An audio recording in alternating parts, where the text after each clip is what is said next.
Hi everyone, welcome back to Radio Night Crime. Before you drift off, let me know in the comments where you're listening from. If you're enjoying the stories, don't forget to like and subscribe. Now, let's relax and jump into tonight's case. Story 1. Amelia Hayes' life was marked by hardship and heartbreak from the very beginning. Her struggles began at birth when her parents, in a cruel twist of fate, named her after a street drug, setting the tone for a difficult and chaotic childhood. Both of her parents, addicts themselves, contracted AIDS through substance abuse and passed away within 6 months of each other, when Amelia was only 11 years old. This devastating loss left her completely alone, thrust into a world where she had to navigate life on her own. Despite her tender age, she was left to fend for herself, grappling with an unimaginable tragedy no child should have to endure. But fate had even more painful trials in store for Amelia. During her teenage years, she was abducted by a man and held captive in a chicken coop, subjected to horrific abuse for several days. Yet, in the face of unimaginable cruelty, Amelia's will to survive burned bright. With incredible strength and resilience, she managed to escape her captor, running toward a future that was uncertain but hers to claim. She eventually found solace with her aunt and uncle in Bedtime, Texas, and though she had endured unimaginable suffering, Amelia refused to let her traumatic past define her. Determined to build a better life, she fought hard to overcome the shadows of her early years. It was in Baytown that she met Mark Hayes, a man whose fun-loving personality and carefree nature seemed to offer her the joy and stability she had been missing. Mark, with his playful charm, love for video games, and passion for fast cars, captured Amelia's heart.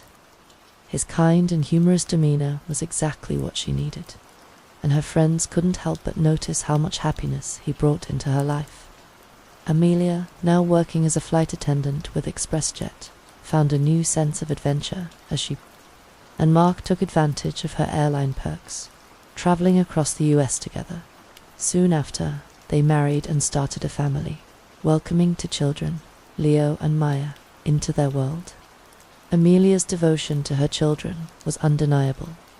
She poured her heart into being the best mother she could, always putting their needs and happiness above all else on the outside. They seemed like the perfect family, a loving couple raising 2 beautiful children. But beneath the surface, things were far from perfect. Over time, Amelia grew increasingly dissatisfied with her marriage. After a decade together, she made the difficult decision to end her relationship with Mark. This choice was not an easy one, and it was met with resistance from her husband, who wasn't ready to let go. While waiting for the renovations on her new home to be completed, Amelia continued living under the same roof as Mark and their children. It was an incredibly tense and awkward situation, as the couple tried to navigate the emotional turmoil of an impending divorce while still sharing a home. Despite the challenges, Amelia remained determined to build a brighter future for herself and her kids. By 2017, Amelia was 37 years old and ready for a fresh start. She had shifted her focus to a new career in real estate and was eagerly looking forward to moving into her new home. It felt like the beginning of a new chapter, a chance to rewrite her story and leave the past behind. But on August 25th, 2017, things took a tragic turn. That evening, Amelia was supposed to meet up with her family to watch a highly anticipated boxing match. It was an event everyone had been looking forward to, filled with excitement and energy. But Amelia never arrived. At first, no one was too concerned. After all, Amelia was a busy, hard-working mother, and it wasn't unusual for her to run late. But as the hours stretched into the night and her phone remained silent, worry began to creep in. When more than 24 hours passed without any word from Amelia, her family's concern turned to fear. They made the gut-wrenching decision to contact the Chambers County Sheriff's Department and report her missing. A deputy was dispatched to Amelia's home, where he questioned her ex-husband, Mark, about her disappearance. Mark, who was still living in the home, told the deputy that Amelia had been seeing someone new and had a habit of disappearing without explanation. But as the deputy listened to Mark, something didn't feel right. There was something in Mark's tone, something that set off alarm bells in the officer's mind. His gut told him that this situation wasn't as simple as it seemed. With growing suspicion, the deputy called for backup, and soon a seasoned detective arrived. As they spoke with Mark, they couldn't help but notice that despite his divorce from Amelia, Mark still wore his wedding ring, a small detail, but one that seemed to carry a heavy weight. This unusual detail instantly piqued the detective's curiosity. Though Mark was cooperative, there was a subtle unease in his demeanor that couldn't be ignored.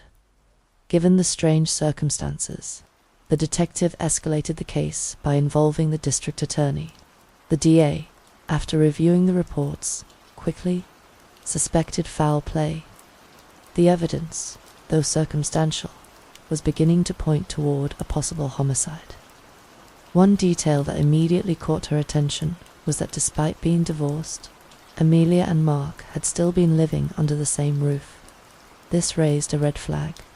Adding to the tension was the fact that Amelia had recently started a new relationship. The DA couldn't shake the feeling that Mark had something to hide. While many suspected Mark's involvement, the lead detective wasn't so sure.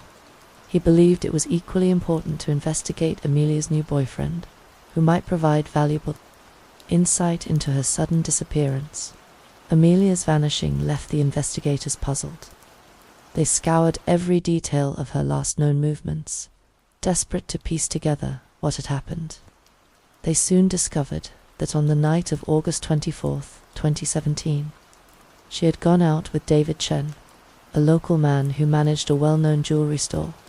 According to David, he and Amelia spent the evening together, and she returned to his house afterward.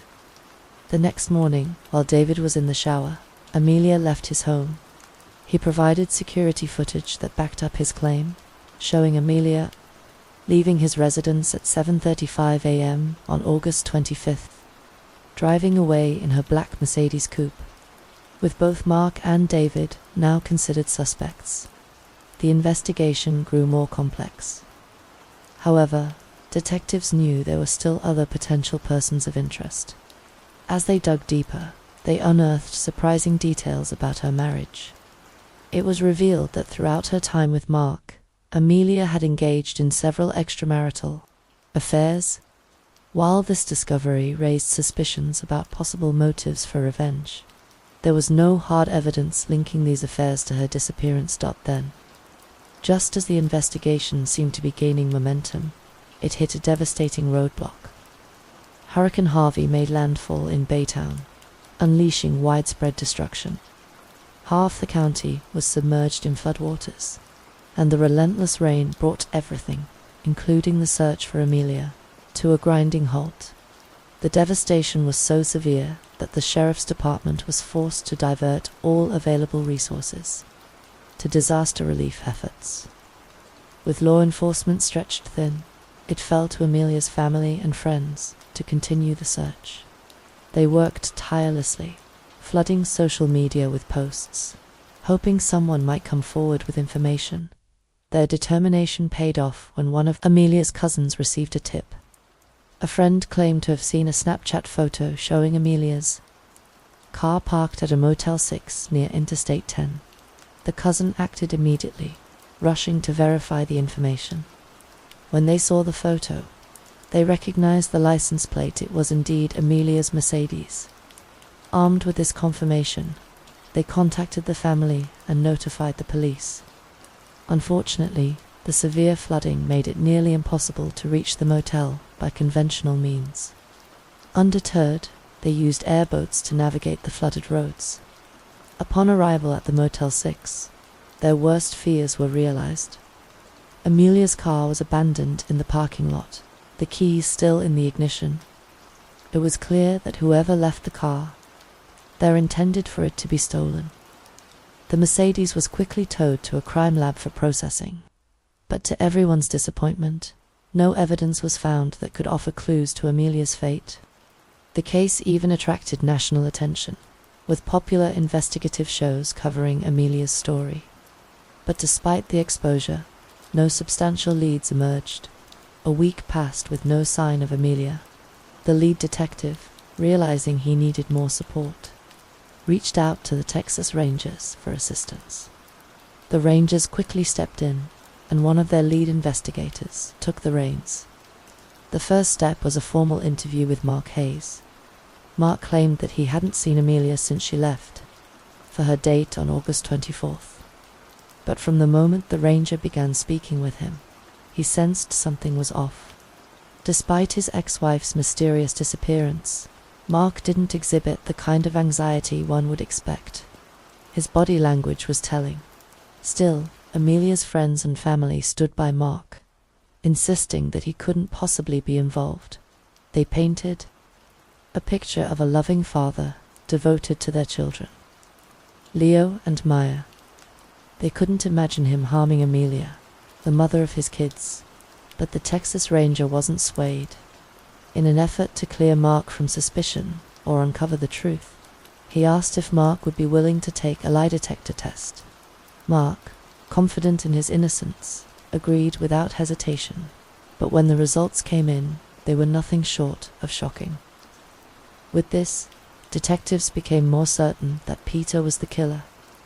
They did a background check on him and discovered that in addition to growing up in Spokane, he lived about a mile from Penny's home at the time of her murder. He also had a troubled past. In 1956, at 17, he enlisted in the army. In 1961, 2 years after Penny's death, he was arrested for assaulting a woman. According to reports, he had approached the woman, used force to remove her clothes, and used them to tie her up before trying to strangle her. Luckily, the woman survived. For the crime, Peter spent 6 months in prison. When he got out, the army labeled him a deserter and discharged him. After this, Peter led a pretty normal life.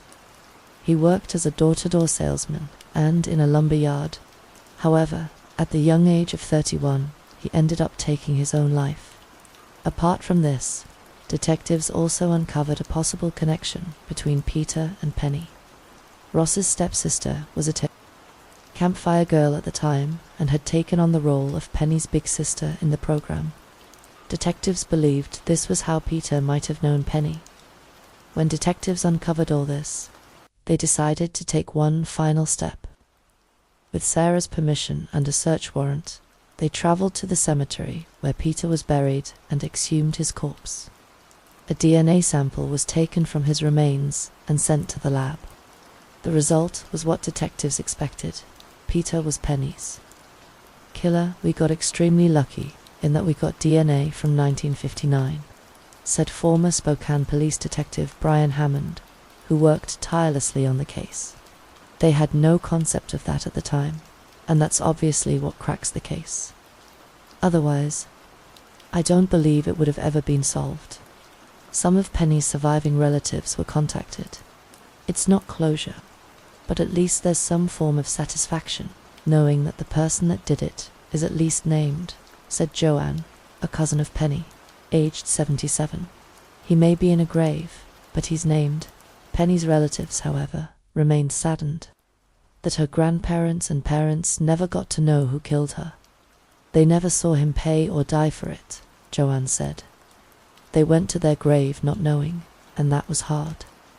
As for Sarah, the revelation that her father was the murderer shook her to the bones.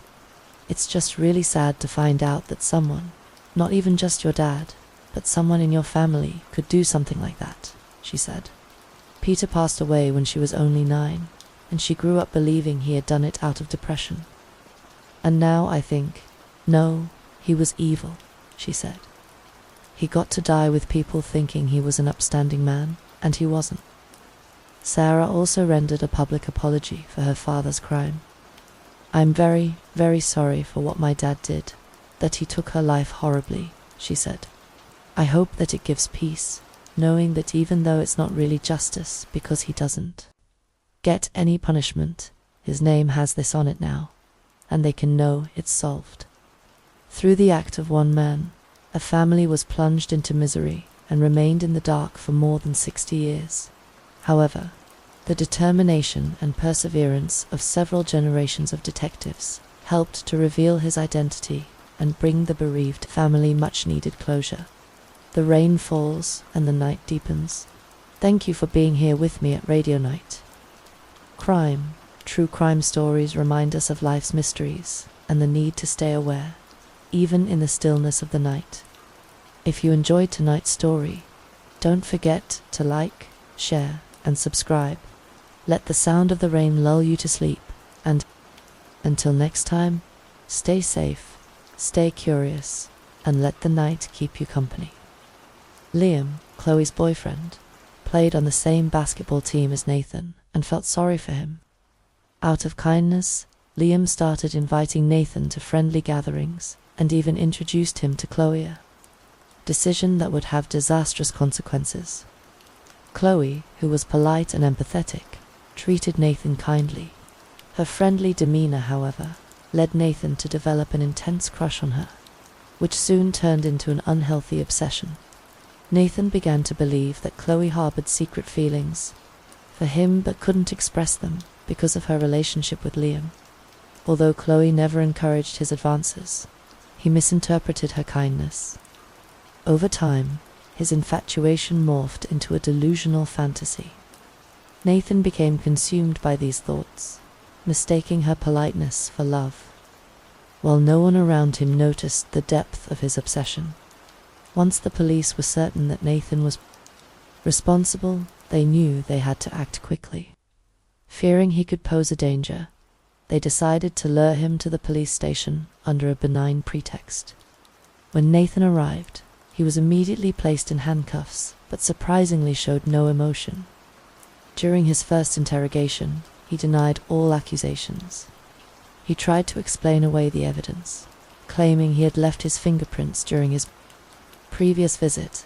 When questioned about his DNA, Nathan made a desperate claim. He said that during that same visit, he and Chloe had consensual intimacy. However, this story was easily disproven. The forensic evidence made it clear that the seminal fluid could not have remained there for such a long period. This false narrative further exposed his lies. Nathan Scott's confession revealed a disturbing sequence of events. After an argument with his mother and stepfather, he claimed he decided to sleep in his car. However, after speaking with Liam, who mentioned Chloe was sick, Nathan became obsessed with seeing her. His initial plan was simply to drive by her house and look through the windows. When he arrived, it was dark inside, so he parked his car at the end of the street and returned on foot. He found a small bathroom window left open and, being thin, was able to squeeze through. Once inside, Nathan sat quietly in the bathroom for about half an hour, listening to ensure everyone had gone to bed. He later claimed his intention was to confess his feelings to Chloe. However, he took a knife from the kitchen before entering her bedroom, a fact he could not explain. Investigators believe he had more sinister intentions, likely planning to use the knife to threaten and control Chloe. When Nathan entered Chloe's room and attempted to assault her, she resisted. This resistance triggered a violent rage, leading him to stab her repeatedly. The horrific attack woke her parents, David and Karen, who rushed to help. However, Nathan, now in a frenzied state, turned his knife on them as well, brutally stabbing both to death. In his confession, he claimed he acted out of an uncontrollable passion, but the calculated nature of his actions suggested otherwise.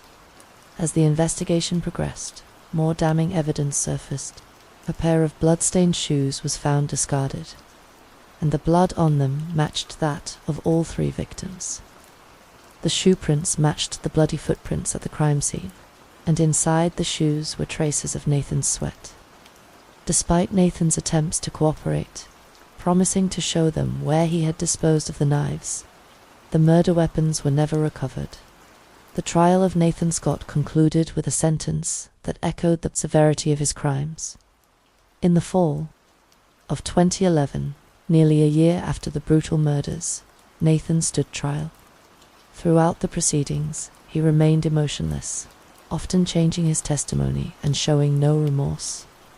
He continued to claim he had no memory of killing the Fisher family and insisted he had loved Chloe.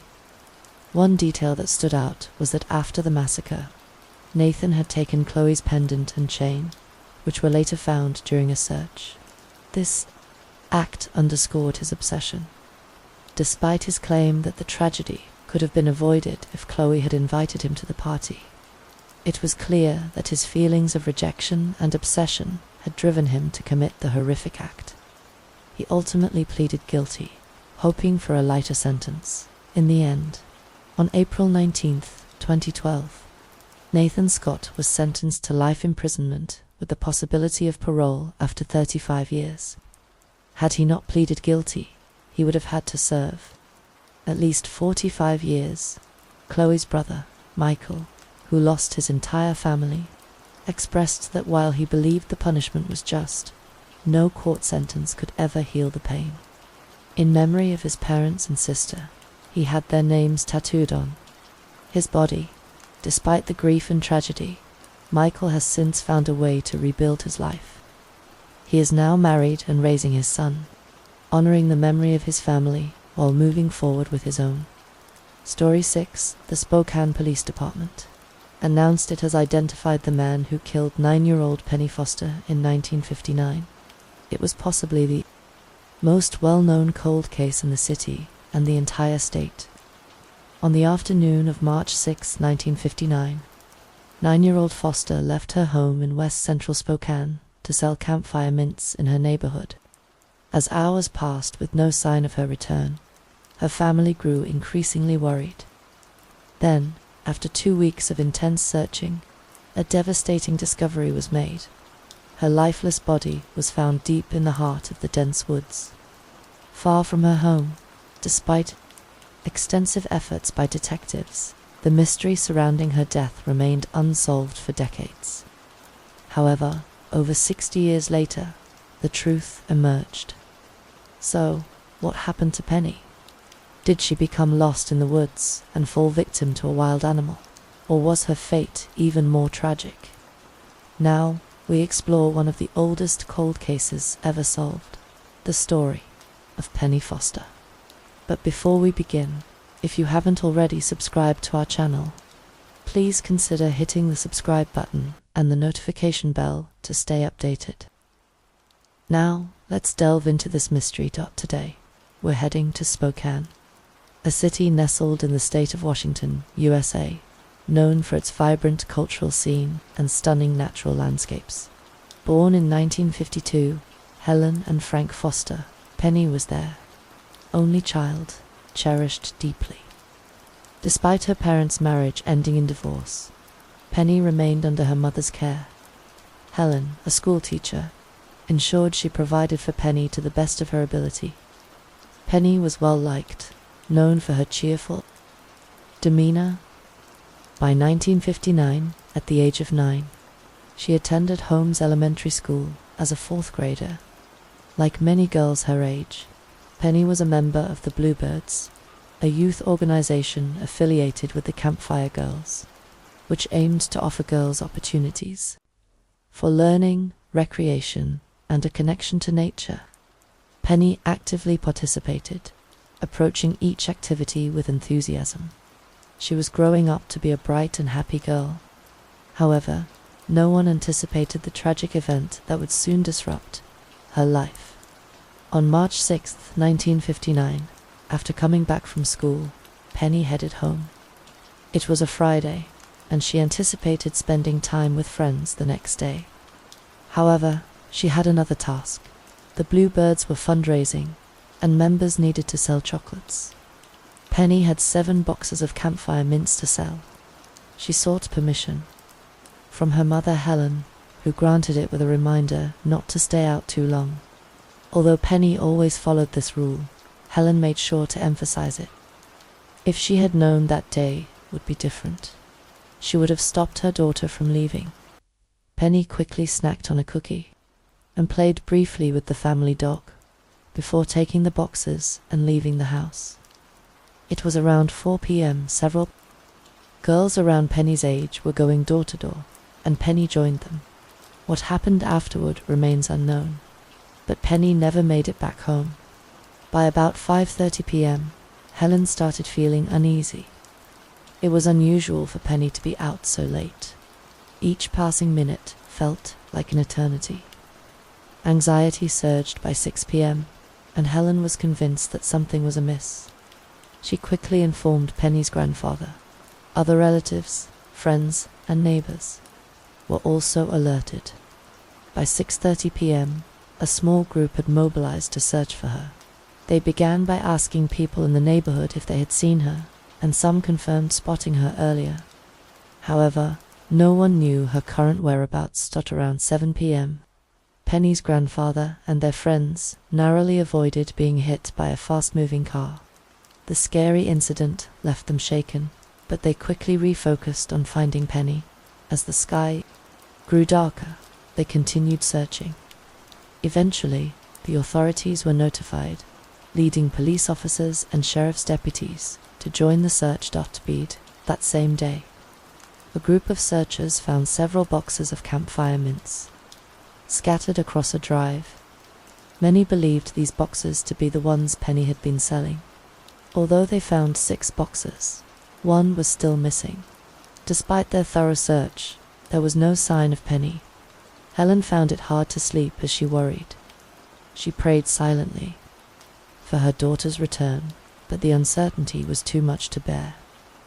The following morning, almost everyone in the city had gotten the news that Penny was missing.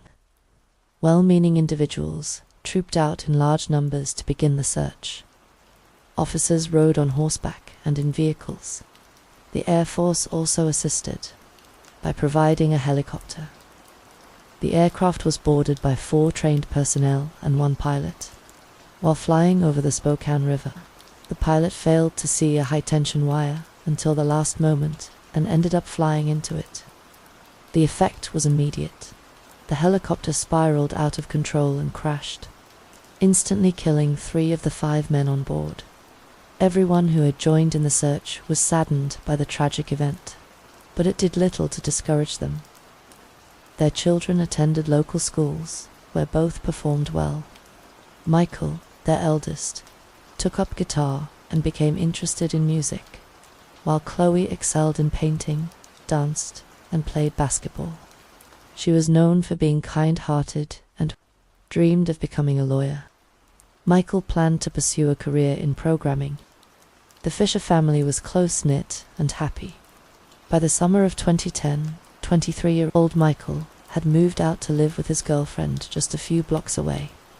In September, 16-year-old Chloe started working part-time as a waitress at a roadside cafe. Since she didn't have her driver's license yet, her father or brother would drive her to work.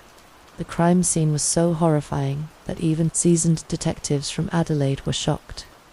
Inside the house, it looked like a scene from a horror movie, with blood splattered everywhere on the floor, walls, furniture, curtains, and even the ceiling. The bodies of 45-year-old David and 44-year-old Karen were found in the kitchen, severely disfigured, while Chloe's body lay in her bedroom, brutally torn. Each family member had suffered multiple stab wounds and had been dead long before the police arrived. Detectives quickly suspected that the crime was personal, as nothing was stolen. Valuables like phones, a laptop, an expensive camera, and even money were left in plain sight. This suggested that the killer wasn't motivated by robbery. The brutality also hinted that more than one person might have been involved. Alternatively, the perpetrator could have been a physically strong man. Investigators noticed that someone had clumsily tried to clean the crime scene, wiping away footprints in some areas, but the attempt was abandoned. Bloody shoe prints were also found leading to the door, but they suddenly stopped, implying the killer might have removed his shoes and left in socks. There were no signs of forced entry, which suggested that the family had likely known the killer and willingly let him inside. Some clear fingerprints were found on the door to Chloe's room, but they didn't match anyone in the police database, indicating the person responsible had never been caught for any previous crimes. The house was immediately sealed off. To avoid scaring the killer into hiding, the police chose not to release too many details. Still, rumors of a maniac spread quickly. People became fearful, avoiding the streets at night and locking their doors. As strange as it sounds, the first person suspected was Michael, the only surviving family member. At the time of the murders, he was on vacation with his fiancée in Queensland. However, authorities had to investigate all possibilities. Michael was the first to raise the alarm when he couldn't get in touch with his family, and he took the next flight home. His alibi and fingerprints were quickly checked, and it was confirmed that he was on the other side of the continent. So he was ruled out as a suspect. A strange detail emerged from the investigation. After the murders, the killer changed into clean clothes and lay on the bed. Bloody drag marks near Chloe's bed indicated that she had likely tried to hide under it, but the killer had pulled her out. Forensic experts also determined that she had been sexually assaulted before her death. This further suggested the crime was deeply personal, filled with senseless cruelty. David, the head of the family, suffered over 30 stab wounds, while Karen was stabbed 50 times. Evidence showed she had been attacked twice and had even tried to call for help. Chloe had 33 stab wounds. Investigators immediately looked into Chloe's personal life, focusing on whether she had been in a relationship or had any obsessive admirers. It was soon revealed that she had been dating a boy named Liam for about a year. They both attended the same school. At 16 years old, Liam didn't initially seem capable of committing such a brutal crime. Nonetheless, detectives needed to interview him. Liam cooperated fully, expressing his deep grief. He explained that they had a loving relationship and planned to marry. He was devastated by her loss. At the time of the murders, Liam had been in a nearby city attending his grandfather's anniversary. His alibi was confirmed by dozens of witnesses, and he was ruled out. The police had few leads, but now had the killer's fingerprints, as well as DNA from the seminal fluid found on Chloe's body. The DNA did not match anyone in the police database. Interestingly, the family was killed with knives from their own kitchen, suggesting the attack may not have been premeditated. The killer took the murder weapons with him. Forensic experts determined the time of death to be between midnight and 2 a.m. A neighbor reported hearing Karen call for help twice, around 1 a.m., followed by a loud thud, but assumed it was a domestic dispute and did not call the police. No strangers were seen near the house. The police reached out to the community, asking for any information. This led to an overwhelming number of tips, many of which were unhelpful or false.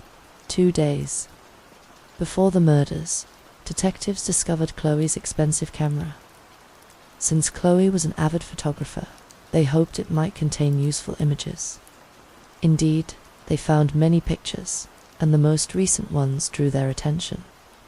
On November 6th, just 2 days before the massacre, Chloe had hosted a small gathering at her home. Her parents had gone to stay with relatives, so she invited her boyfriend and 3 close friends for a quiet evening. It wasn't a wild party, just a calm, friendly get-together. Chloe took numerous photos that night. Some of the guests even posted pictures on their social media pages. All of Chloe's friends who attended the party stayed overnight and left the next morning, with David and Karen even cooking breakfast for everyone. Detectives realized it was crucial to interview everyone who had been at the party. They also decided to collect fingerprints from each person. Chloe's friends were still in shock but fully cooperated, providing their fingerprints and DNA samples, which didn't match the ones found at the crime scene. Dylan recalled that on Sunday, Chloe wasn't feeling well and likely had a cold. By the evening, she had developed a fever and called her boss to let him know she wouldn't be able to work. The following morning, at around 5 a.m., Liam texted her to ask how she was feeling. He saw that his message had been read, but Chloe never responded. What Liam didn't know was that Chloe and her parents were already dead, and the killer had read his message. In a chilling detail, the police discovered that the killer had even tried to respond, but Chloe's phone account had run out of credit. Liam, along with several of Chloe's closest friends, helped the police compile a list of everyone she had been in contact with. Law enforcement systematically worked their way down the list. About a week into the investigation, they reached an 18-year-old named Nathan Scott, who had previously attended the same high school as Chloe and Liam. He had graduated the previous year and was now working at a local auto repair shop. Initially, Nathan didn't raise any red flags. He was of average height, very thin, and appeared completely harmless. The plan was to ask him a few questions and then let him go. However, during the interview, Nathan began to act strangely. Instead of answering the standard questions directly, he became increasingly nervous. On November 4th, 2010, Michael left for a vacation to Brisbane with his girlfriend. On November 8th, he couldn't reach his family and grew concerned. After learning from his father's office that David hadn't shown up for work, Michael sensed something was wrong. He asked a friend to check on the house. Around 3 p.m. that day, a patrol car arrived, and the police discovered the horrific scene. Nathan Scott began acting oddly during his interview. He complained about not being invited to Chloe's party, mentioning that everyone else had a partner and he didn't. Then, out of nowhere, he claimed to have an alibi for the night of the murders, even though no one had asked. His odd behavior made the police even more suspicious. As a result, they decided to fully investigate him, including taking his fingerprints and DNA. Surprisingly, Nathan remained calm and cooperative. This behavior caused the police to briefly doubt their suspicions, but they continued when an expert collected his fingerprints. He noticed fresh, deep cuts on Nathan's palms. Nathan explained that he had hurt himself while working, but the cuts looked as if they had been made by a thin, sharp object. When the fingerprint results came back, they showed that Nathan's prints matched the ones found on Chloe's bedroom door. All that remained was to wait for the DNA results. The police questioned Nathan again, asking how his fingerprints ended up in the house. Nathan calmly explained that he had visited with Liam about a month and a half earlier. However, this didn't hold up, as the prints were fresh and clean. On November 16, 2010, the DNA results came in, confirming that Nathan Scott had assaulted Chloe that night and was responsible for the murders of her and her parents. But the question remained, why? And how did this skinny young man find the strength and rage to commit such a brutal act? Nathan was arrested that same day. Now, detectives needed to uncover the motive. Who was Nathan Scott? Nathan was born in September 1992 in the Scottish town of Kilmarnock. When he was 13, he, his mother, and his brother emigrated to Australia, where they settled in Kapunda. Nathan had a difficult time adjusting. At school, he struggled socially. His peers found him strange, and most only spoke to him out of pity. He was overly talkative, arrogant, and frequently lied, boasting about imaginary athletic abilities and admirers. In reality, girls ignored him.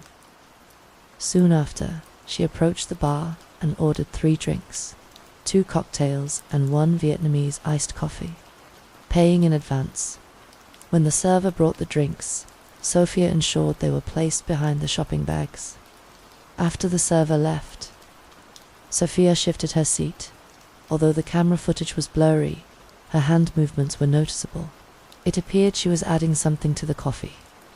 Once she was done, Sophia stashed the bags behind her chair and returned to her seat. Lena and Dewey arrived at 5:15 p.m. by that time. Their drinks had been sitting on the table for over 45 minutes. Sophia stood up to greet them.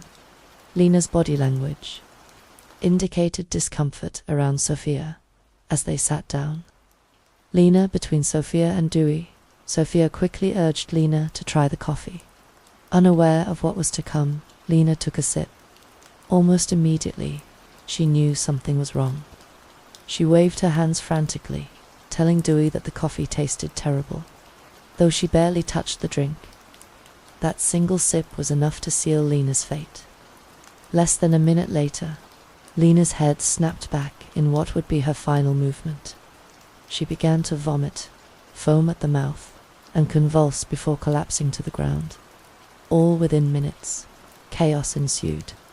Servers and the manager quickly came over to help, while Dewey desperately tried to wake Lena, who was completely unconscious. The manager told the staff to call an ambulance. As other customers watched in shock, Dewey screamed and cried uncontrollably. Only Sophia stayed eerily calm and emotionless. Later, the restaurant manager told the police that she first thought Lena was having an epileptic seizure. But Sophia immediately glared at her and accused, "What did you guys put in the coffee?" The manager, confused and offended, wondered why Sophia would blame them. Sophia's accusation made the manager suspicious, so she told the staff to seal the coffee cup as evidence. If Sophia hadn't spoken up, this key piece of evidence might have been thrown away. Meanwhile, Dewey called Evan, telling him that Lena was having a seizure and foaming at the mouth. Evan rushed to the hospital, but by the time he arrived, Lena had passed away. The doctors did everything they could, but it was too late. Evan was heartbroken. Just 2 months after their wedding, his future with Lena was gone. Lena Effendi died at 6:30 p.m. on Wednesday, January 6, 2016. Her family and friends were in shock. The suddenness of her death, along with the strange circumstances, immediately raised suspicions. At the funeral, Sophia's strange behavior stood out. She seemed irritated and didn't shed a single tear, which made people wonder even more. Why had she insisted that Lena drink the coffee? Why had she ordered it 45 minutes before they arrived? Why choose a table hidden from the cameras? Sadly, everything happened so quickly that no one thought to search Sophia that day. Security footage showed that while everyone else was panicking, Sophia stood off to the side, looking around and scratching her thigh. Experts later guessed that the itching might have been caused by contact with cyanide. When asked to hand over her trousers for testing, Sophia claimed she had thrown them away because Lena had vomited on them. But in reality, Sophia never went near Lena after the poisoning. She just stood back, showing no emotion. It's hard to believe that a friend could be capable of such a terrible act, but her cold, distant behavior left many wondering what she was really capable of. The manager handed Lena's coffee to the police. 3 days later, the test results came back. The police confirmed that the coffee contained a deadly amount of cyanide in Indonesia, where most people are Muslim. Religious beliefs often discourage autopsies. The police need the family's permission. At first, Lena's family was hesitant, but the investigators worked hard to convince them, promising the procedure would be done with care. Eventually, the family agreed to let the police take some samples, but did not allow a full autopsy. The findings showed that Lena's stomach had bled and contained a small amount of cyanide. However, the toxicology tests found no cyanide in other parts of her body, thanks to the manager's smart decision. The police had solid evidence. The murder weapon was a coffee cup laced with cyanide. The question then arose, how did Sophia get cyanide? Acquiring it legally is difficult, but many believed that Sophia, being smart, might have bought it on the black market. However, the police found no evidence that she had ever obtained it. The case shook the entire nation of Indonesia, drawing massive public interest. People followed the case closely, discussing it as if it were a crime thriller. rumors began to spread.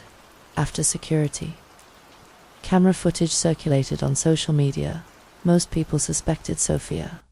But the big question remained: why? What was her motive? Some speculated that Sophia had unrequited feelings for Lena and sought revenge after learning that Lena had married Evan. Others suggested Sophia acted out of anger because she wasn't invited to the wedding. Evan, Lena's husband, thought that Sophia was upset because Lena had advised her to break up with her boyfriend. Meanwhile, Lena's sister believed that Sophia killed Lena out of jealousy. She envied everything Lena had, not just wealth, but also a loving husband, a happy family, and close friends. However, all of these were just speculations. The true motive might only be known to Sophia.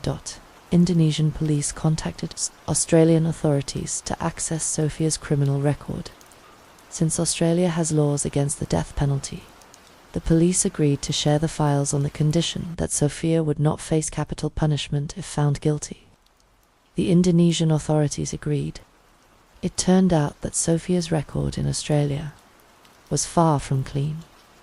She was mentioned in 13 police reports for offences like threatening others, driving under the influence, and having her ex-boyfriend file a restraining order against her.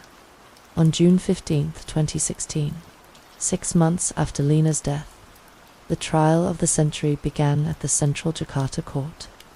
Sophia showed no signs of guilt or sadness. In fact, she was quite the opposite. If you only looked at the footage, you might think she had just won a jackpot, rather than being on trial for murder. Sophia appeared glowing, smiling throughout the session, and even waved proudly at the press. It was clear she enjoyed being in the spotlight. During the trial, she kept a calm demeanor, often smiling at the judge, and looking confident that she would be acquitted. Her wealthy family hired over 15 of Indonesia's top lawyers to defend her. The defense argued that no cyanide was found in Lena's liver, lungs, or urine. Only a small amount was detected in her stomach, which they suggested could have been naturally produced after death. They also claimed that a full autopsy was needed to determine the exact cause of death. Sophia's lawyers even suggested Lena's death could have been from an undiagnosed illness.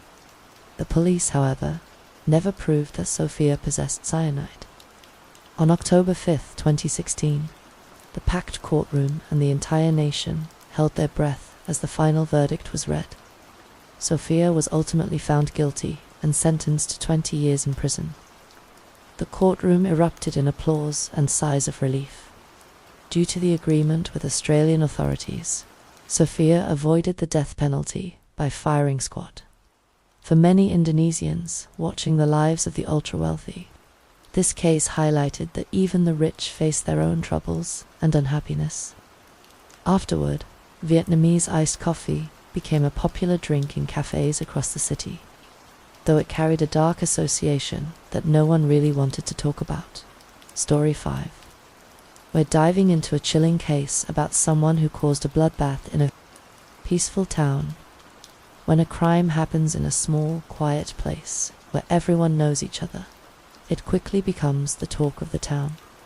But if it's a brutal attack on an entire family, something that's never happened before, it doesn't just get people talking. It leads to rumors, speculations, and gruesome stories that eventually become an urban legend. This tragic event took place in the fall of 2010 in the small Australian town of Kapunda, with a population of only 3,000. The whole town was shocked by the horrific news of a family being massacred. The local police, who had never seen anything like this, were left baffled. Rumors quickly spread, and the story was told in many different ways. Things got so out of control that the police had to partially classify the case to avoid further panic and prevent leaks. The family involved was well known and respected. They had no known enemies, and there seemed to be no clear motive. At first, it appeared to be a senseless act of violence, leading detectives to believe it might have been the work of a madman. Surprisingly, The real culprit wasn't even considered a suspect at first, and might have gotten away with it if he hadn't accidentally revealed himself later on. Let's talk about the Fisher family. The head of the family, David Fisher, was born in England in 1965. When he was just 3 years old, he and his parents moved to Australia. He was known to be friendly, had a great sense of humor, and enjoyed fishing with his dad. After high school, while studying in Adelaide, David met Karen, a cheerful young woman just a year younger than him. The two quickly developed a romantic relationship, and in 1985 they got married. 2 years later, in 1987, they had their first child, a boy named Michael. In 1994, David and Karen welcomed their second child, a daughter named Chloe. The family settled in the quiet town of Kapunda and started their own carpet cleaning business, which thrived. During questioning, Carlos denied any involvement in the attack, but admitted to acquiring a gun for $200 at Ben Miller's request. Ben, Megan, and Olivia had planned to practice target shooting. Armed with this information, investigators sought to verify Carlos's story. The owner of the property where the teenagers supposedly practiced shooting, a friend of Megan's mother, confirmed that a few months before the tragedy, Ben, Megan, and Olivia came to her plot to practice shooting at a small pond. However, she had never seen or heard of Carlos Ruiz. Carlos further gained the police's trust by passing a lie detector test. The pond on the farm property was drained, and forensic experts collected bullets from the bottom. They matched the bullets fired in the Miller house, confirming that the 3 teenagers had indeed been practicing their marksmanship for several months, preparing for the crime. This evidence discredited Olivia's initial story. She was given another opportunity to tell the truth, and this time, she directly implicated her best friend. According to Olivia's new version, the 3 teenagers spent nights at a local cafe, plotting their sinister plans. They calculated that after Robert and Laurie's deaths, Ben would inherit over $1 million, a sum that would set them up for life. They envisioned living together, with Olivia quitting her hated low-paying job and buying a new car. They convinced Carlos to purchase a gun for them. After target practice, the group concluded that Olivia was the most accurate shooter. Their first plan involved shooting at Robert's Jeep's gas tank. When that failed, Ben, Megan, and Olivia decided to break into the Miller house, intending to stage it as a robbery. Megan's frustration with Olivia led her to pressure Olivia into following through. Olivia, armed with a gun, was hidden in Ben's bedroom closet. After several hours of indecision, she and the others proceeded with their plan. Early on December 11, 2003, Olivia shot Laurie on the couch, then attempted to shoot Robert in the master bedroom, missing and waking him up. A struggle ensued, and Ben took the gun from Olivia, delivering fatal shots to his father. Megan and Ben then inflicted additional wounds on Robert before fleeing. Olivia's testimony, though initially inconsistent, became the cornerstone of the case against her friends. The investigation and subsequent trial revealed a complex web of deceit, manipulation, and betrayal. Megan Carter, once seen as the mastermind, was convicted and sentenced to death. Her sentence was later commuted to life imprisonment after her defense argued that her best friend, Olivia, was the primary instigator. Ben Miller received a life sentence with the possibility of parole after 2044, while Carlos Ruiz was sentenced to 50 years. Olivia Jones, who provided crucial testimony, was also convicted and will be eligible for parole in 2034. Story 4 Sophia Hartono was born in 1988 in Jakarta, Indonesia, into an exceptionally wealthy family. The youngest of 3 children, she was raised by her parents in an environment of extreme luxury. Her family owned a major company specializing in plastic imports, making them one of the largest plastic distributors in Indonesia. Her father was even nicknamed the Plastic King. In a country where most people live on an average income of around $4 a day, Sophia belonged to the privileged few. She always had more than she needed and never lacked for anything. In 2005, Sophia's parents moved to Sydney, Australia, as it was a key market for their business. They purchased a beautiful home in Double Bay, one of Sydney's most exclusive residential areas. For more space, her father bought 2 adjacent plots. However, for reasons unknown, Sophia did not move with her parents and siblings. She stayed behind in Jakarta to complete her high school education, surrounded by a staff of servants. From a young age, Sophia was passionate about video games and showed a natural talent for painting. This passion eventually led her to pursue a degree in graphic design. After graduating from high school in 2007, Sophia moved to Sydney to live with her family and enrolled at the Billy Blue College of Design. Although her siblings were also in Australia, they led separate lives, and Sophia rarely saw them. As she started her university life, she made many friends. Her college friends described Sophia as a lively, silly girl who always entertained those around her. It was during this time that Sophia met Lina Effendi, another Indonesian student. Like Sophia, Lina also came from a wealthy family in Jakarta. Lina had a twin sister and a long-term boyfriend, Evan, who was studying in Melbourne. Sophia and Lina quickly became close friends, bonding over their shared backgrounds and love for design. However, they also had their differences. While Sophia was outspoken and loved being the center of attention, Lina was shy, modest, and preferred a simpler life. Moreover, unlike Sophia, Lina's family was warm and close-knit. The university years were memorable for everyone. Sophia and Lina often went out with 2 other classmates, Dewey and Rena, who were also international students from wealthy families. Time passed, and eventually, graduation day arrived. After graduation, Lina returned to Jakarta with her boyfriend, while Sophia chose to stay in Australia. In June 2015, Lina visited Sydney for a holiday. She planned to meet her university friends and reconnected with Sophia. They arranged to have dinner together. For years had passed since their graduation, and they had each gone their separate ways. While Lina enjoyed a fulfilling life with her fiancé were newly engaged, Sophia's life was less smooth. She was working in New South Wales and had a long-term boyfriend named Daniel, but their relationship was troubled by frequent arguments. Sophia confided that Daniel used prohibited substances and was prone to violence. She seemed to be struggling with mental health issues, becoming increasingly depressed and negative. The cheerful, lively Sophia from university was no longer there, and Lina grew concerned. Being straightforward by nature, Lina advised Sophia to break up with Daniel. It was clear from Sophia's stories that he was not good for her.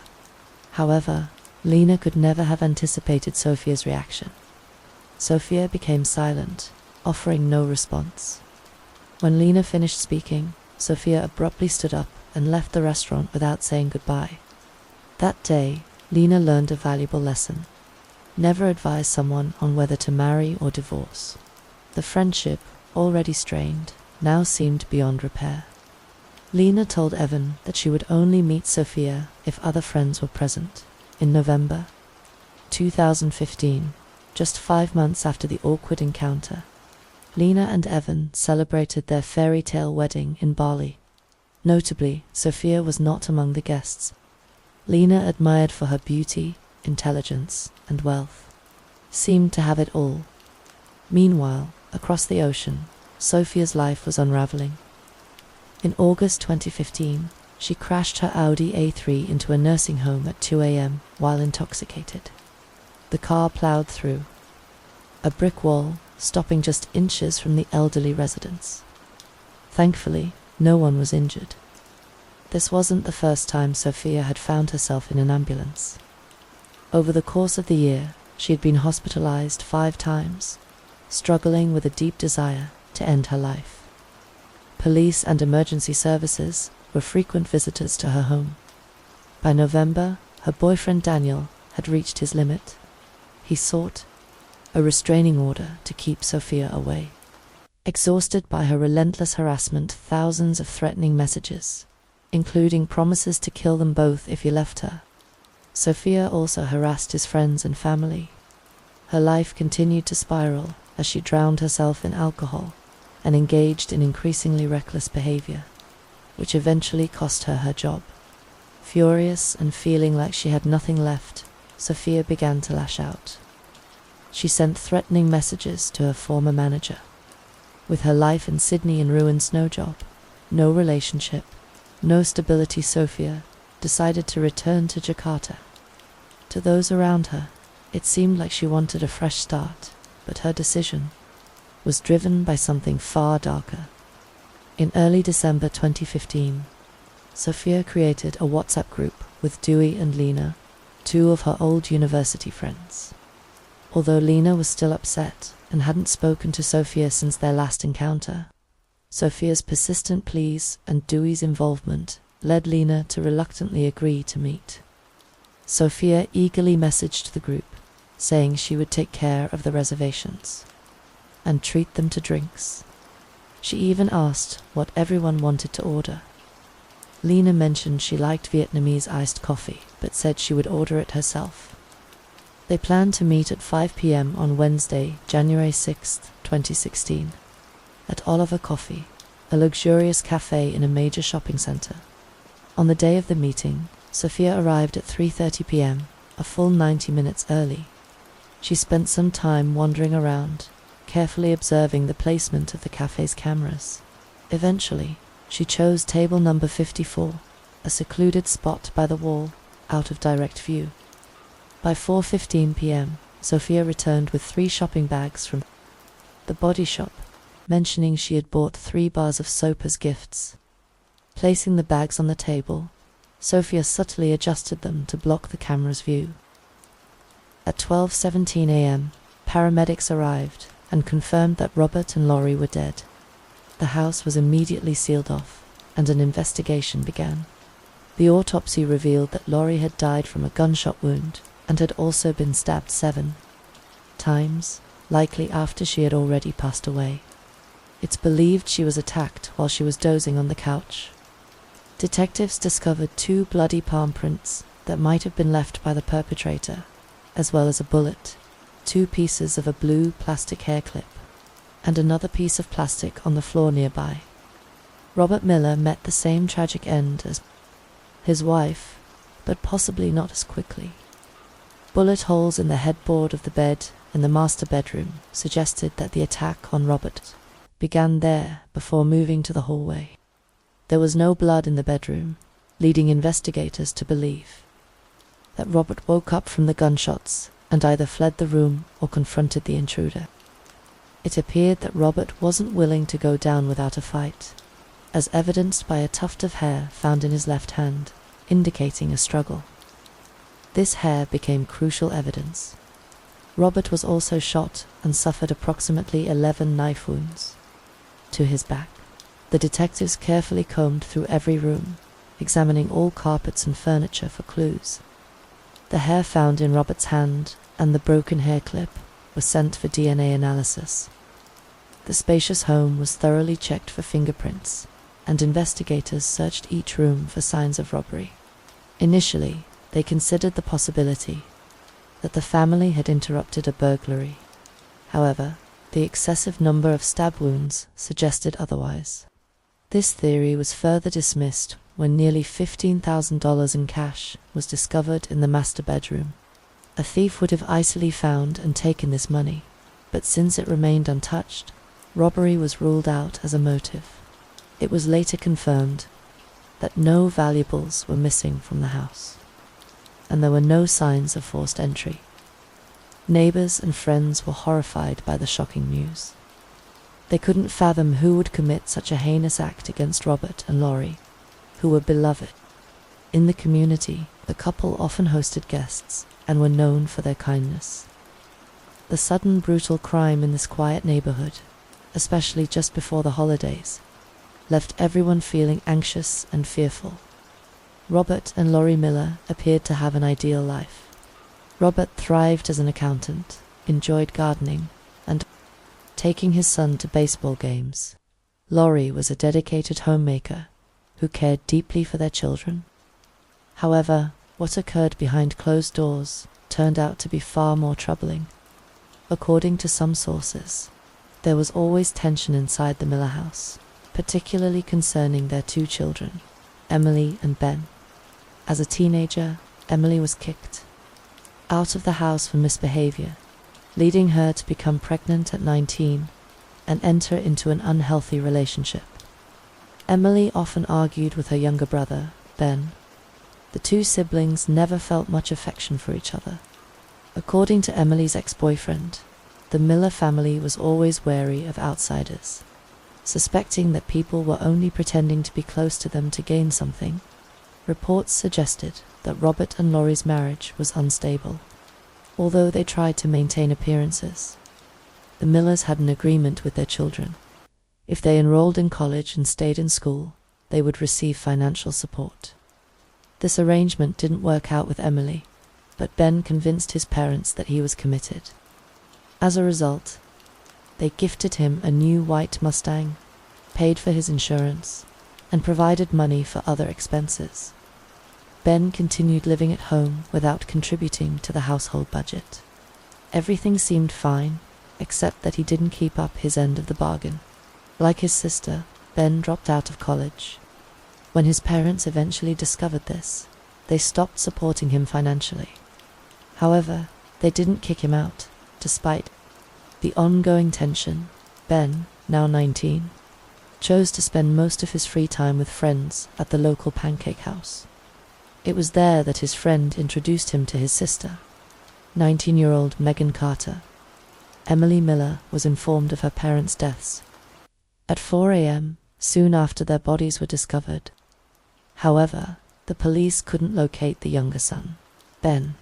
The authorities had already appealed to the media, asking for any sightings of Ben's white Mustang.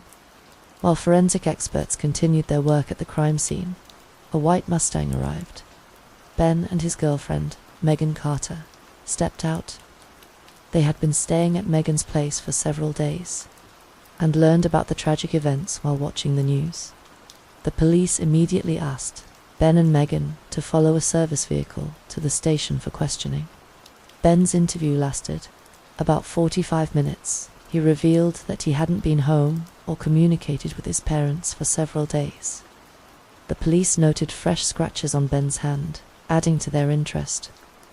There was nothing overtly suspicious in Ben's story, so the police allowed him to leave, but they requested he sign a consent form to search his car. During a conversation with his sister after the interrogation, Ben mentioned that forensic experts might find their mother's blood in the Mustang, explaining that she had recently cut her finger and had taken his car to the store.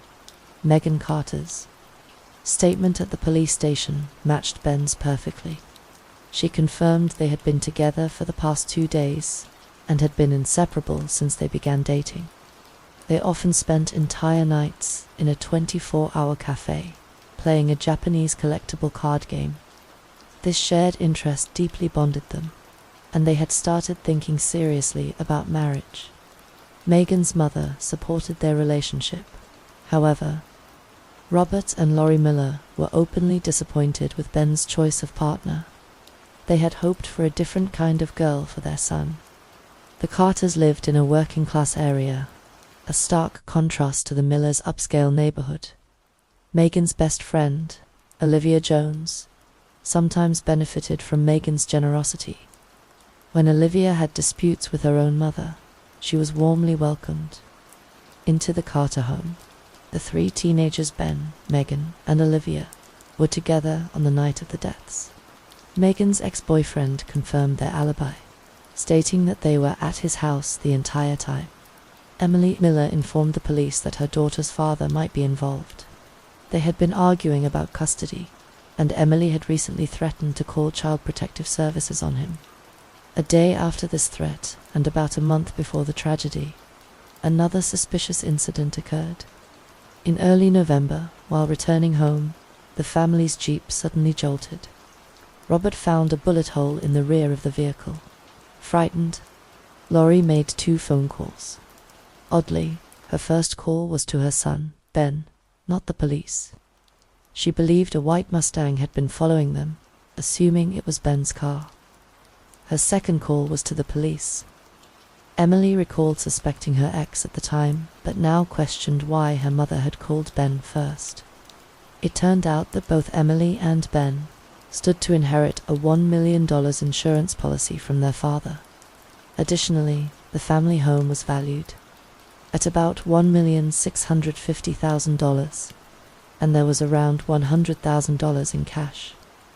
Investigators considered Emily's suspicions and eventually ruled out her former partner as a suspect. Given the financial benefits and family tensions, the investigators continued to focus on the Miller children. However, DNA analysis and fingerprinting did not match any family members. Despite the lack of physical evidence, Emily filed a petition to block Ben from inheriting any family assets, believing he was responsible and fearing for her own safety. Although forensic examination of Ben's car confirmed the presence of blood, the Mustang had been thoroughly washed, making it impossible to collect a viable DNA sample. Several months after the tragic deaths, the investigation hit a dead end. The district attorney convened a grand jury and began issuing subpoenas. They started by verifying the alibis. Megan's ex-boyfriend testified under oath that Ben and his friends were with him that night. Megan's best friend, Olivia, corroborated this and, after giving her testimony, voluntarily provided a DNA sample. No one expected this moment would become a turning point. Olivia Jones had moved to Texas from Illinois a few years earlier. She didn't fit in well with her new classmates. Megan Carter became Olivia's lifeline, and the two grew so close that Megan wrote a note in the school yearbook celebrating their strong friendship. When investigators compared Olivia Jones's DNA with the strand of hair found in Robert's hand and DNA from the broken hair clip at the crime scene, they found a match. This revelation indicated there was much more to the story. Olivia was arrested on suspicion of killing the Miller couple and faced the possibility of the death penalty. Realizing the severity of her situation, Olivia began to talk. Initially, Olivia claimed that on the night of the crime, she was walking with a friend, a 25-year-old man named Carlos Ruiz. She said Carlos had a gun and needed money. According to her story, Carlos entered the Miller house alone while she stayed outside. When she heard gunshots, she ran into the house, where Robert Miller allegedly begged her to stop the attack. Olivia claimed she couldn't intervene because she wasn't really involved. Her hair was left in the house during the chaos. But who was? Carlos Ruiz. It turned out he worked as a night manager at a local restaurant where the friends frequently spent their time. Carlos had a young daughter and was in desperate need of money. He learned about the Miller family's wealth through Ben. One officer took the girl outside while the others were left in disbelief at the sight of 2 nearly naked boys. Their bodies covered in wounds, locked inside cages as if they were animals. One of the boys appeared unconscious. Without hesitation, the boys were immediately freed and attended to by emergency services. They quickly provided first aid and rushed them to the hospital. The girl, who didn't seem to have any physical injuries, was taken into custody. Alina and Irina were arrested. Ivan had some wounds that were treated, but did not require hospitalization. So both children were sent to a child protection center. However, Dmitri, the younger boy, was in critical condition. When he arrived at the hospital, upon realizing he had not been returned to the basement, he experienced a panic attack, began to scream that he was seeing ghosts, and begged the doctors to end his suffering. When he calmed down, the doctors could not believe what they saw. He was covered in scars, bruises, and open wounds, one of which was particularly large on one of his buttocks. He had to remain hospitalized for proper treatment. While healing physical wounds was possible, the psychological injury caused by months of terrible violence was much harder to overcome.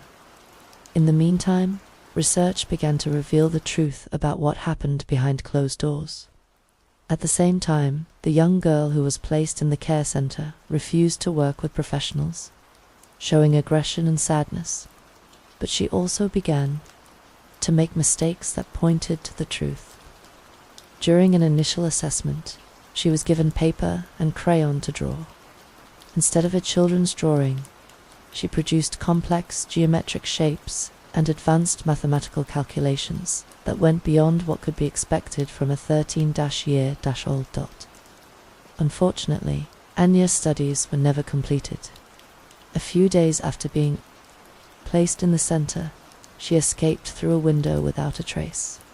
Security forces immediately began a search, distributing leaflets with her photograph.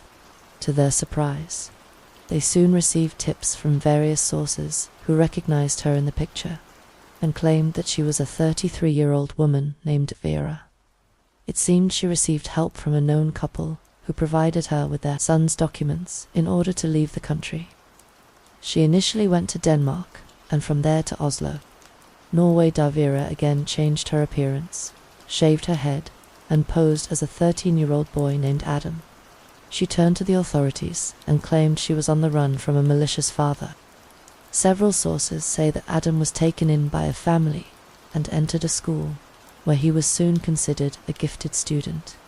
This charade continued for several months, but the Czech authorities did not give up. In cooperation with international colleagues, the pieces of the puzzle were managed. DNA analysis eventually confirmed the true identity of Vera, which led to her arrest. After that, she was extradited back to the Czech Republic to face legal proceedings. After her return, Vera was assessed psychologically. At least one expert reportedly noticed indications of psychotic tendencies. Among the most startling revelations was the rumor that a worried instructor was the reason behind Vera's imprisonment in Norway. Vera had drawn a picture of 7 bruised and bleeding children, each with a number, and identified herself as the 7th, which had worried the teacher when she was posing as Adam. Hundreds of reporters and television teams crowded the municipal court in the Czech city of Brno on Friday, May 9, 2008, taking pictures of Irina and Vera being led inside. The two were accused of tricking the personnel of a daycare center by pretending that Vera was Anya, a 13-year-old adopted girl. They were not released, even though the court apparently dismissed part of the charges. They were taken into custody right away and accused of major crimes, including child abuse. 4 other members of the group they belonged to were also included in the charges. Visibly distraught, Alina was spotted approaching the courtroom with her sister as the trial got underway, along with 3 other people. Vera also made her way into the courtroom. When Elena's turn came to testify, she confessed to abusing her kids over a period of several months. She asserted, nonetheless, that Vera and her sister Irina had tricked her.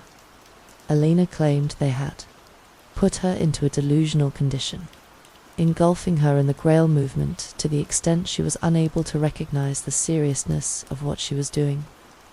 Additionally, Vera reportedly stated that she had suffered abuse at the hands of the Petrova sisters, but the court mostly disregarded her assertions. Ivan and Dmitry had the chance to speak with the judge directly, describing the horrifying experiences they went through. They told how the accused violated their privacy, forced them to live in near starvation for months in inhumane conditions, and even cannibalized parts of their bodies. During the hearings, the officers who had entered the House of Horrors also testified. One of the officers described how, as soon as they entered the basement, they saw a youngster lying on the floor, naked. He pointed out that the Petrova sisters showed no concern for the child's welfare, and the girl identified as Anya even tried to block the officers by clinging to their legs. At the end of the hearings, the prosecutor stated that the motive behind These horrific acts was to force the children into complete submission to the group's religious goals. When sentencing, the judge explained that the ultimate aim of these atrocities was to utterly break the will of the children. He also noted that although there were signs of cult involvement, there wasn't enough evidence to prove it. In the end, the judge found all 6 accused guilty and handed down their sentences. Elena Petrova, the boy's mother, was sentenced to 9 years in a maximum security prison, while her sister Irina received a 10-year sentence. The other 3 individuals were convicted of abuse and given 7 years. Vera, then 34, was found guilty of repeated abuse and cruelty, but received a lighter sentence of only 5 years in prison. The identity of the so-called doctor was never confirmed. Many were shocked by what seemed like surprisingly light sentences, considering the brutal violence inflicted on 2 innocent children. Moreover, reports revealed that Vera was released on parole after serving just half of her sentence, meaning she was out after only 2.5 years. Her lawyer argued that her deteriorating mental health played a role in her early release. Meanwhile, Ivan and Dmitry, with the help of specialists, have managed to overcome much of the trauma, though those events will undoubtedly stay with them forever. Story 3. Robert and Laura Miller seem to have it all: a big house in a peaceful neighborhood, 2 lovely kids, good jobs, and financial security. But hidden within the Miller household were dark secrets. Things took a turn when the police received an unusual 911 call just before Christmas. When officers arrived in the quiet town of Mansfield, Texas, they found the garage doors open and the side door unlocked. Inside, they discovered a tragic scene. Robert Miller, a well-liked local accountant, and his cheerful wife Lori were found dead. It seemed the crime had happened well before the emergency call was made. Robert and Lori knew each other from high school in Oklahoma in the 1970s, though they weren't close back then. Years later, they reconnected while Robert was at Oklahoma State University and Lori was at a Christian college. Their relationship grew, and they decided to get married, start a family, and grow old together. They tied the knot and welcomed their daughter Emily in 1978, followed by their son, Ben. 6 years later, Robert became a certified accountant and worked in the oil and gas industry. The family moved several times due to his career opportunities, eventually settling in Fort Worth, Texas. There, Robert set up his own accounting practice from home, which provided a good income. By 2003, the Millers lived in an upscale neighborhood in Mansfield, about 20 miles from Fort Worth. Emily, now 25, had become a mother and lived on her own, while 90-year-old Ben had just finished high school and was attending college while working part-time. Robert and Lori had a happy marriage and celebrated their 25th wedding anniversary in July 2003. In December of that year, they wanted to have a special family celebration for their 25th Christmas together. Lori put a lot of effort into making the day perfect. She spent hours picking out decorations and gifts, and she adorned their home inside and out with festive garlands and Christmas figurines. A large Christmas tree, covered in bright lights and colorful ornaments, stood in the living room with presents wrapped and placed underneath. Lori wrapped each gift with love, imagining how happy her family would be. This cozy holiday scene took a dark turn when, on December 11th, 2003, at 11:41 p.m., the Mansfield emergency dispatcher received a call from the Miller home. There was only silence on the other end, suggesting that someone needed help but couldn't speak. The dispatcher quickly sent a patrol car to the house. Upon arrival, the police officers circled the house, peering through the windows. They got no response from knocking or ringing the doorbell, but they found the side door to the garage open. The officers entered the home, walking through the kitchen, where they noticed the landline phone off the hook and lying on the table. In the living room, they found 45-year-old Lori Miller, lying cold on the couch. In the foyer near the front door, they discovered 46-year-old Robert Miller in a pool of blood. Sadly, it was clear that both were beyond help. This was not a scene from a horror film. It was a cruel reality that police uncovered in 2017, one of the most horrifying cases of child abuse in recent history. At the center of it were two sisters, Alina and Irina Petrova, whose lives would take a dark and tragic turn no one could have foreseen. Alina was the eldest daughter in a seemingly normal family. Born in 1975, she grew up with her sister in a small, peaceful village about 120 miles from Prague. It was a quiet, picturesque place where life moved at an easy pace, the kind of town where things like this shouldn't happen.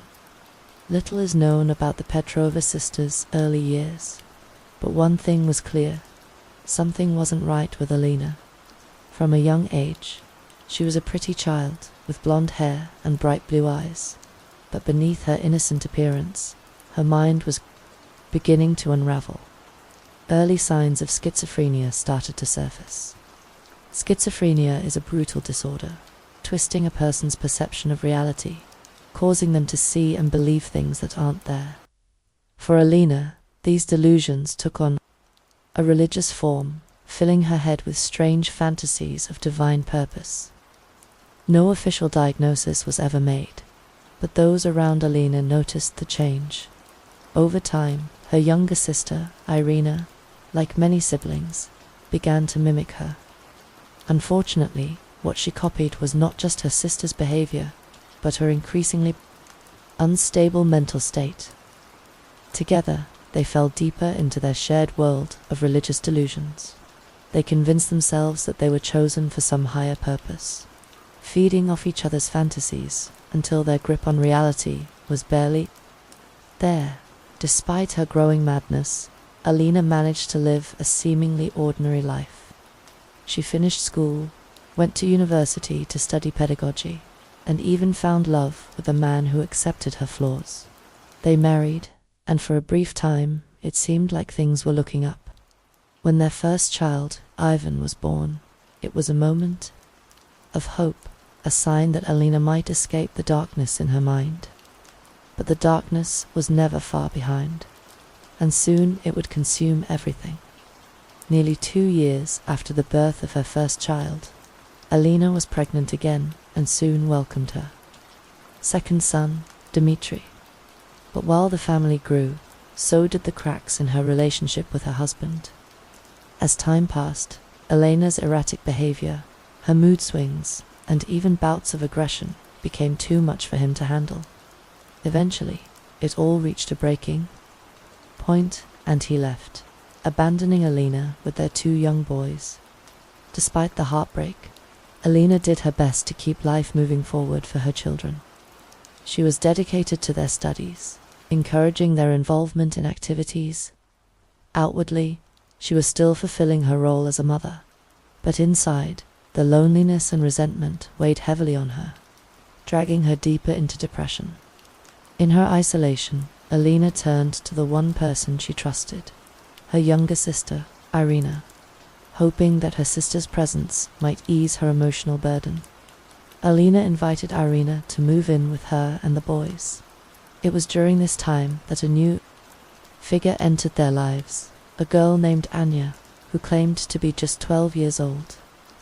Some reports say Alina met Anya at university, where the girl told her she had run away from a youth care center. Others suggest that Irina, who worked at a local youth institution, encountered Anya, who said she had escaped from a human trafficking ring. There were many stories about how Anya came into their lives, but all led to the same unsettling truth. This child was no ordinary girl. The Petrova sisters, driven by their own delusions and religious fervor, welcomed Anya into their home with open arms. To them, she seemed like a gift, an innocent, vulnerable girl who needed protection. But Anya was hiding an extraordinary secret. She wasn't a helpless child at all. In reality, she was a 32-year-old woman named Vera Orlova. Vera suffered from a condition that made her appear much younger than she was. With her childlike face and small stature, she had perfected the art of deception, manipulating those around her into believing she was a vulnerable young girl. She exploited this to gain sympathy and secure a place in the homes of people who were moved by her tragic backstory. Vera's history was filled with stints in psychiatric institutions, from which she often managed to escape. But none of this was known to Alina and Irina. To them, Anya was a helpless child in need of love and care. They quickly grew attached to her, and before long, they made the fateful decision to adopt her decision that would lead directly to disaster. At first, everything seemed to go smoothly, but it wasn't long before Vera began to feel envious of the loving attention Elena's biological children received. She started causing trouble, engaging in mischievous behavior and creating disruptions for which she then blamed the two young boys, ages 10 and 8. The boys, in turn, were unfairly reprimanded. These increasingly tense situations undoubtedly worsened the fragile mental state of the Petrova sisters. It appears that Vera's skillful manipulation gave her control over the sisters, allowing her to slowly influence their decisions. Around this time, Vera began discussing the religion she followed, called the Grail movement. Research into this group shows it to be an apocalyptic religious organization that believes in a coming transformation of society. Followers, organized into small groups known as circles, interpret the teachings in their own way. However, it seems that within some circles, these good deeds were believed to absolve members of any wrongs they may have committed. Vera belonged to one of these circles and soon convinced Alina and Irina to join her. According to various accounts, this particular group was involved in troubling practices, including violence and exploitation. At the center of this group was a mysterious figure known as the Doctor, who communicated with his followers through text messages, issuing instructions that were often beyond comprehension.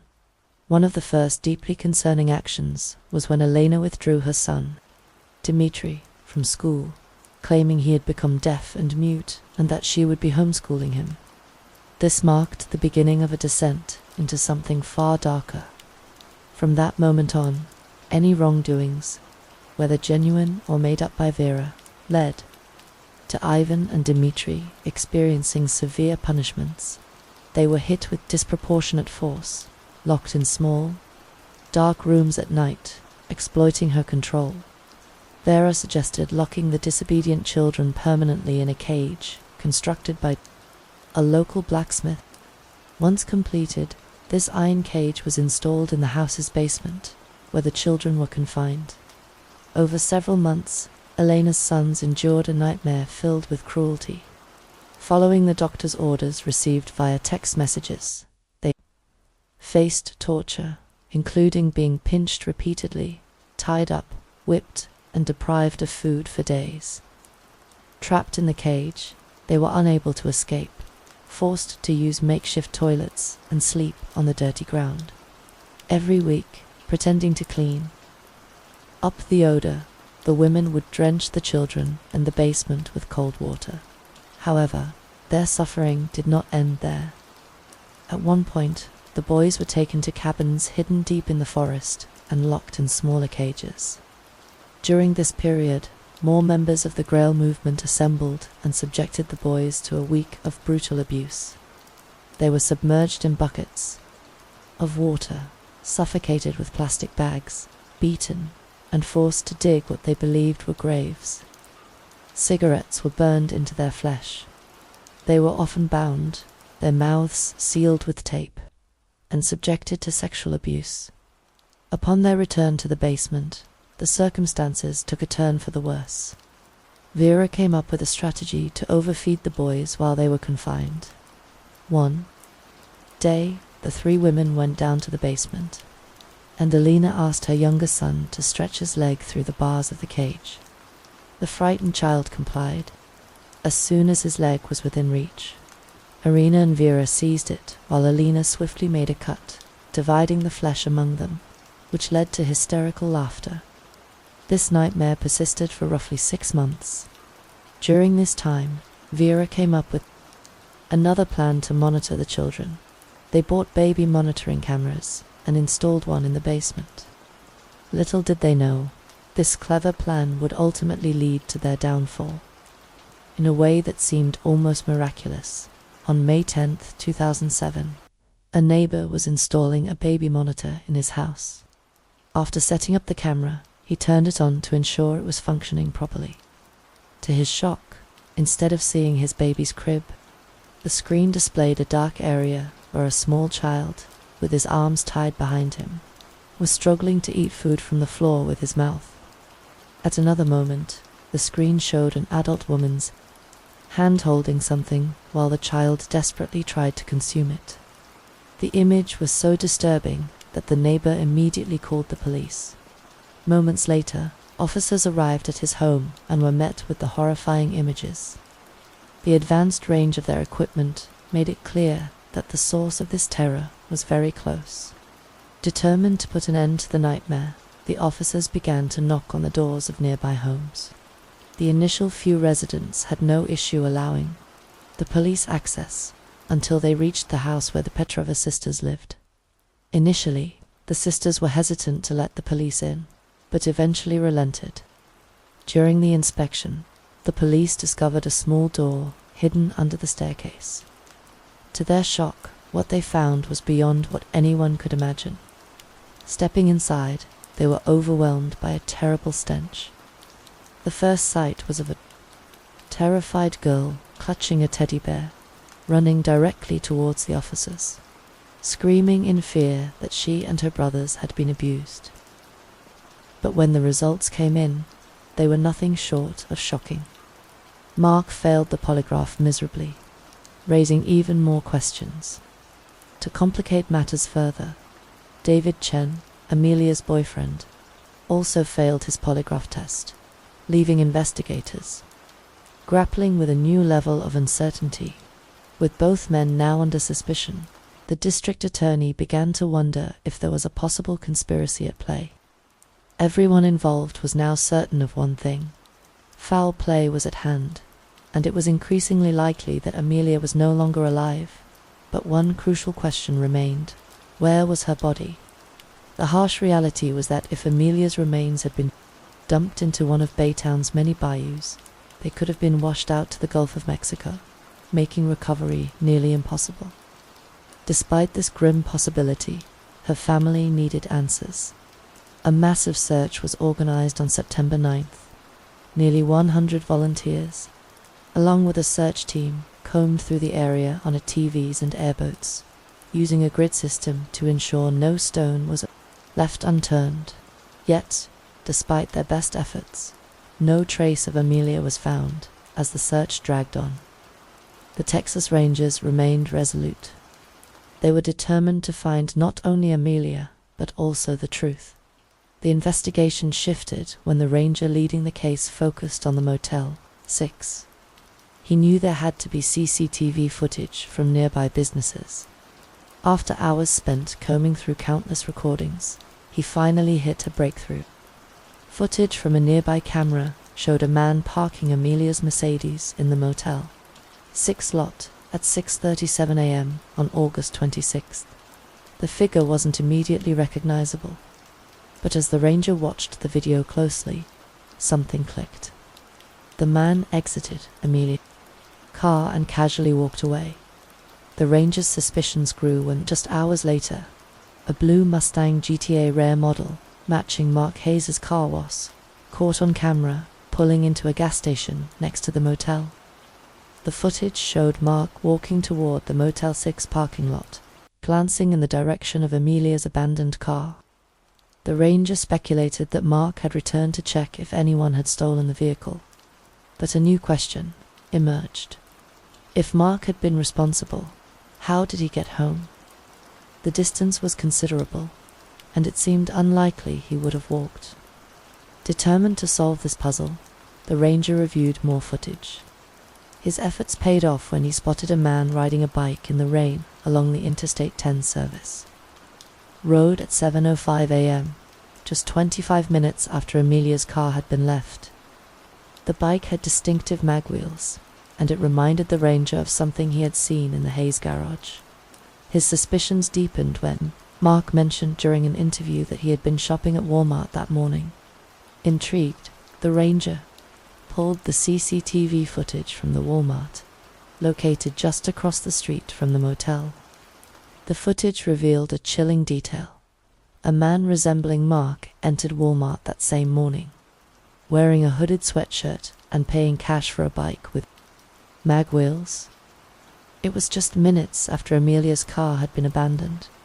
With mounting evidence, the ranger summoned Mark for another interview. This time, he confronted him directly, laying out the case piece by piece. Despite the overwhelming evidence, Mark denied any involvement, claiming innocence once again. But the ranger was now certain. The truth lay with Mark Hayes. While the ranger believed they had enough evidence to charge Mark with murder, there was still one critical element missing: Amelia's body. Without it, the case was built on circumstantial evidence.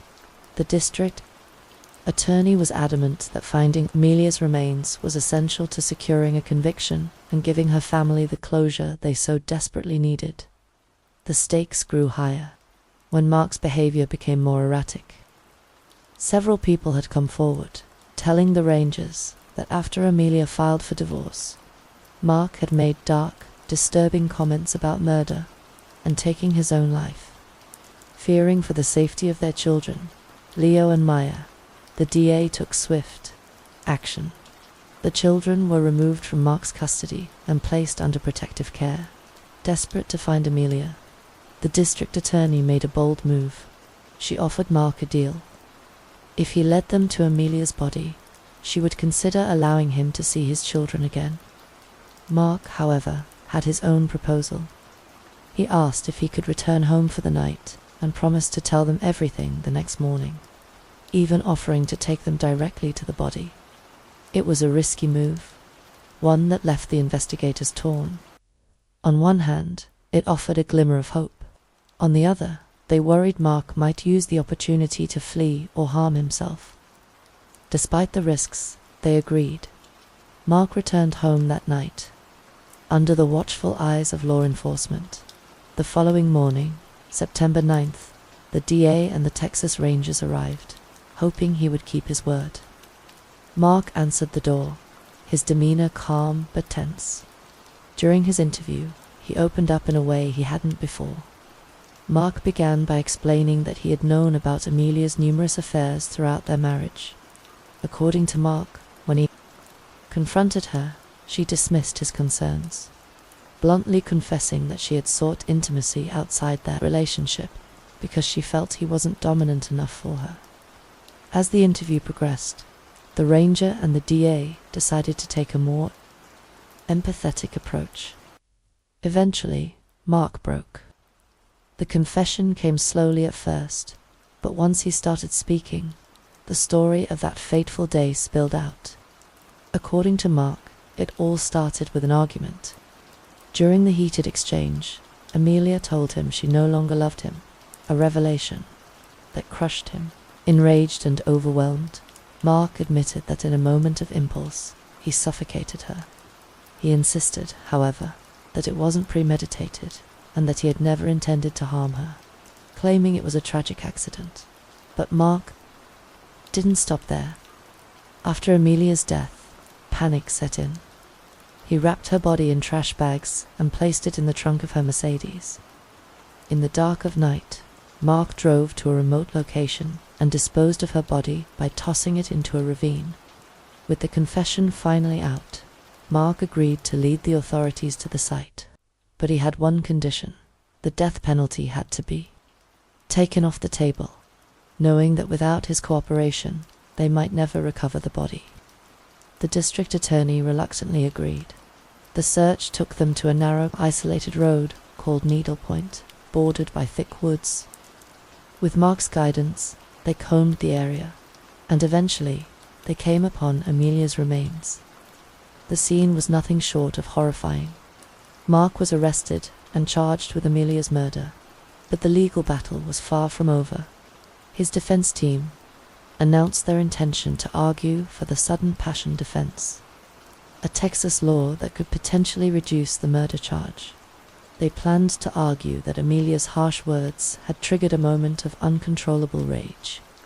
If Steve and his legal team had successfully argued the sudden passion defense, the charge would have been downgraded to a second-degree felony. This would have significantly reduced the potential penalty, with Steve facing 2 to 20 years in prison. However, a conviction for first-degree murder would carry a much harsher sentence, 5 to 99 years. The sudden passion defense in Amelia's case sparked heated debates. Critics argued that it essentially blamed the victim. The district attorney firmly believed that this was a clear case of premeditated murder. After a long year of pre-trial motions, Mark's trial finally began in June 2019. The prosecution laid out a strong case, starting with his confession and presenting the CCTV footage of him abandoning Amelia's car. One of the most emotional moments came when their 7-year-old daughter, Maya, took the stand. In heartbreaking detail, Maya told the jury that her parents had been arguing about Amelia seeing another man.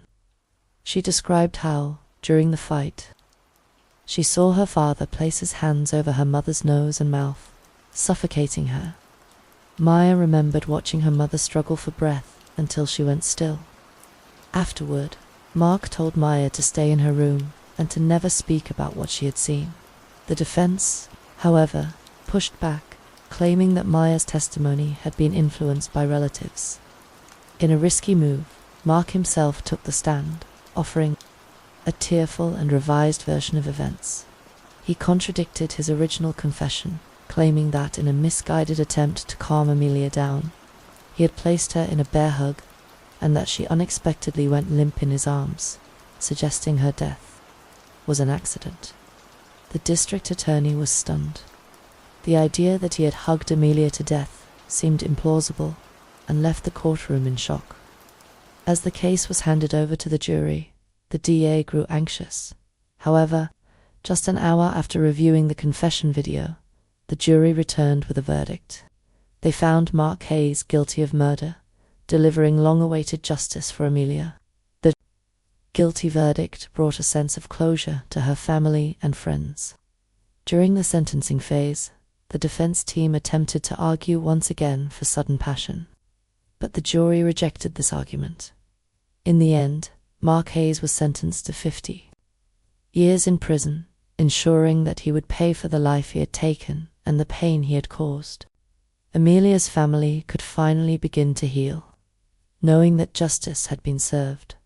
Story to imagine a cold, dimly lit basement in a quiet Czech town, where the air smells of decay and the walls seem to press in with a weight that feels almost alive. In the flickering shadows, 2 small figures crouch inside crude cages children. Though their thin, battered bodies make them barely recognizable, they are covered in bruises and wounds, evidence of months of unimaginable suffering.